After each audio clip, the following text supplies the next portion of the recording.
niñ siy doxe baaxul yéex na mais defe naa ne jaadu na nag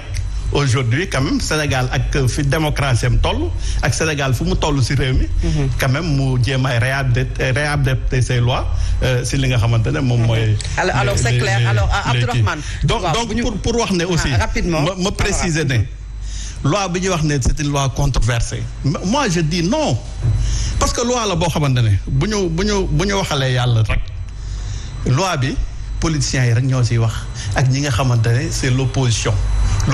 du président de la République mais amul kenn koo xamante ne di nga ko fekk këram un Sénégalais lambda muy wax si loi bi loo xamante ne nii xamu ko sax intéressé wu ko parce que ça il faut que ça soit clair bu ñu nee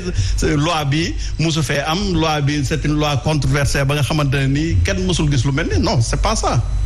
Sont les politiques qui parlent. alors c'est clair alors Abdourahmane bu fekkee ne loi bi indi woon nañu ko 2016 indiwaat ko li ñu koy wax article 279-1 boobu am ay nouveautés yoo xam ne nemmeeku nañ ko ci bokk na ci blanchiment des capitaux financement du terrorisme mais également li ñu dippee li nga xam ne moom mooy piraterie maritime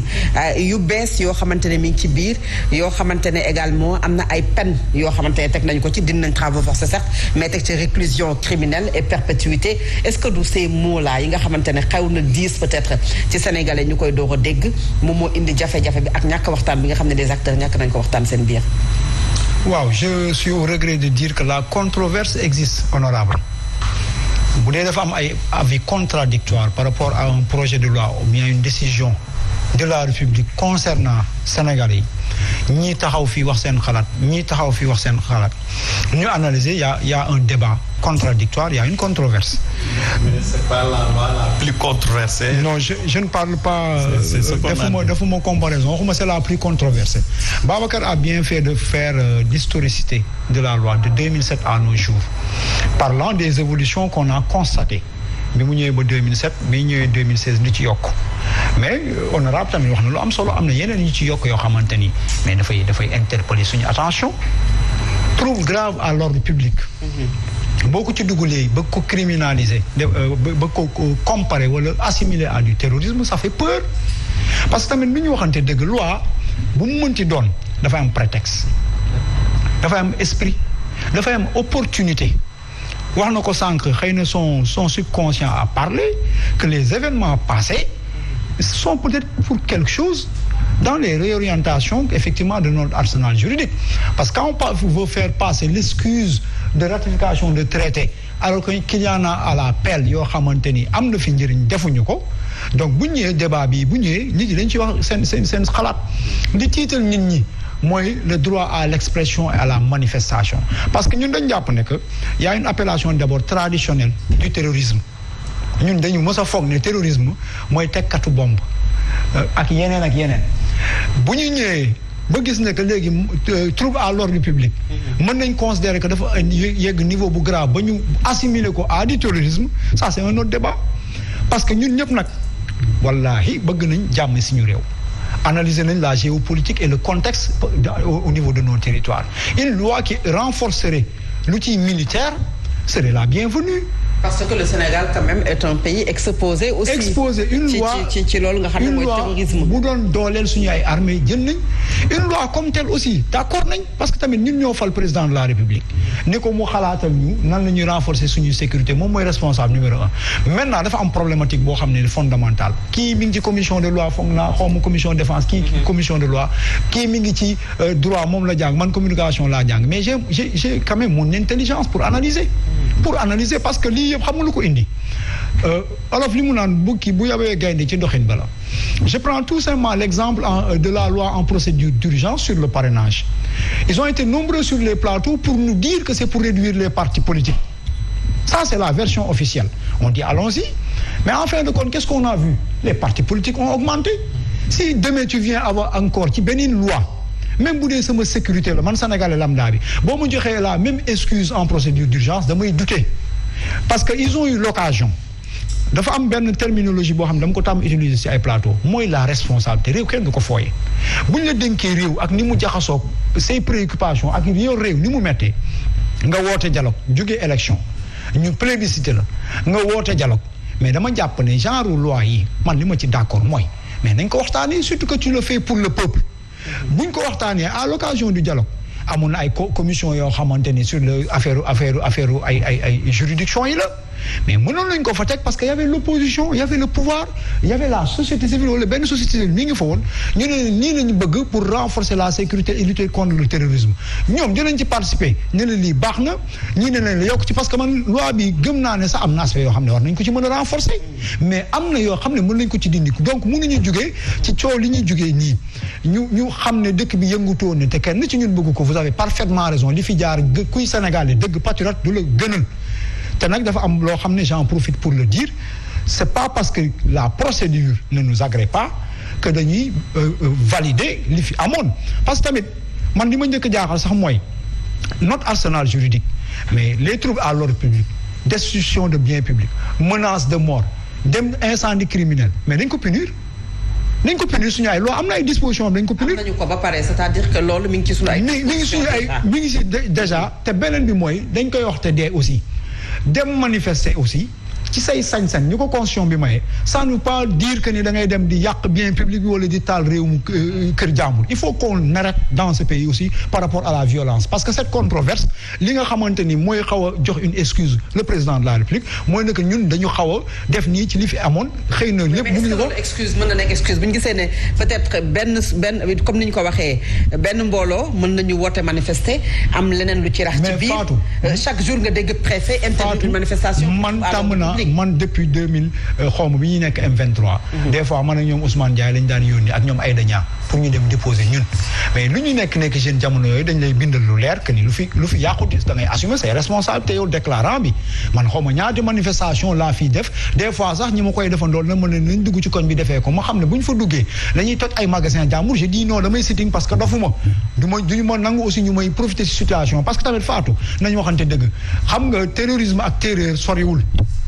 quand tu es très effrayé tu es terrorisé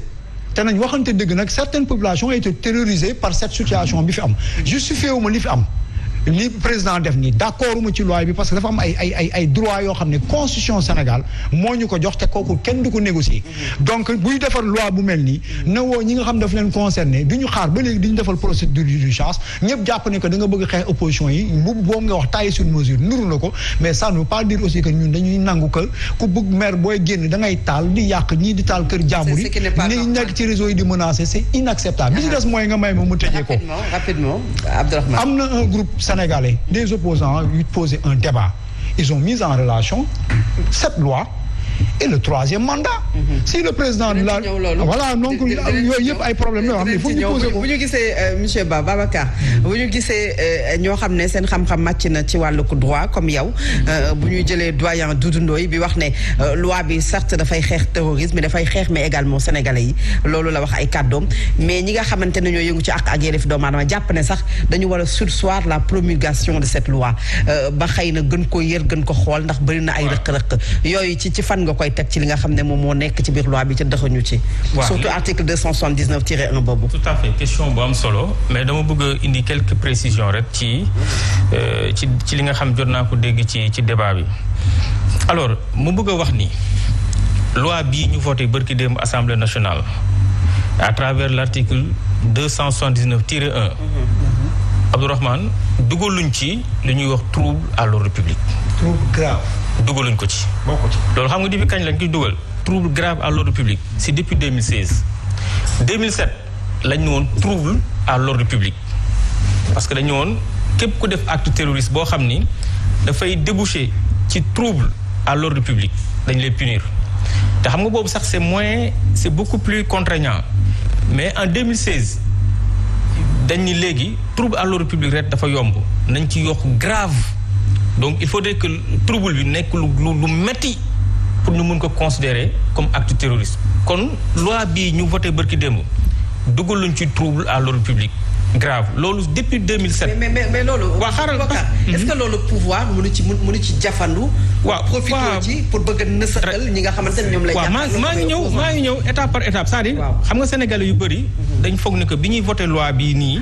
dañ ci profité dugal ci trouble à l'ordre public. trouble gravement à l'ordre public. xam nga loolu ñu bëri loolu lañ jàpp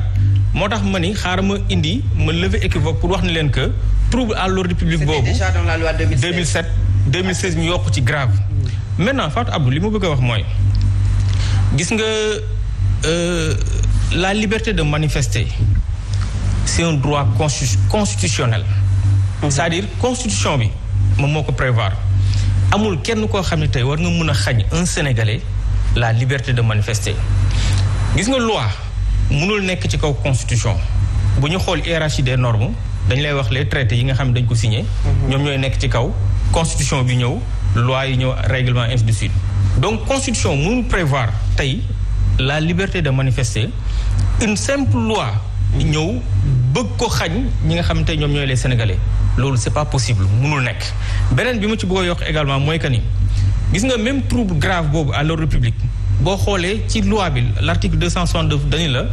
il faudrait que nit ki def ko de manière intentionnelle c'est-à-dire l'intention est recherchée parce que en droit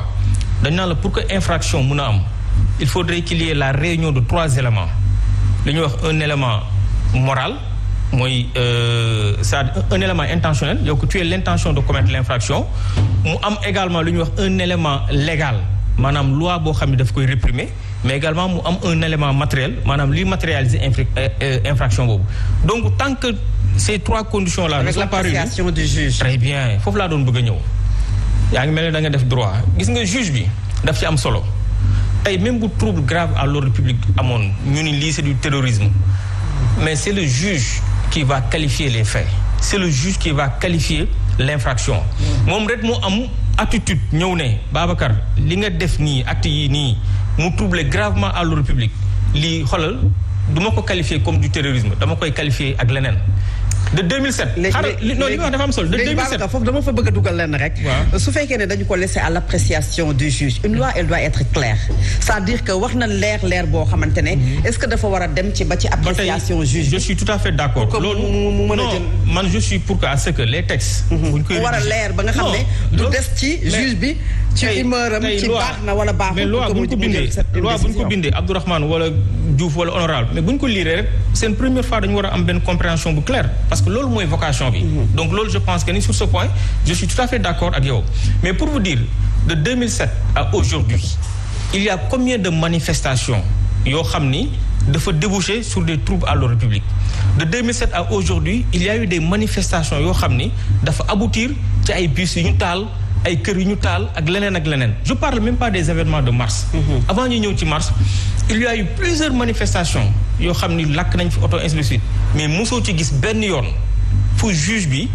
jëlee ñooñu qualifier leen de terroristes parce que xam nga lu tax ñooñu ils ne sont pas des terroristes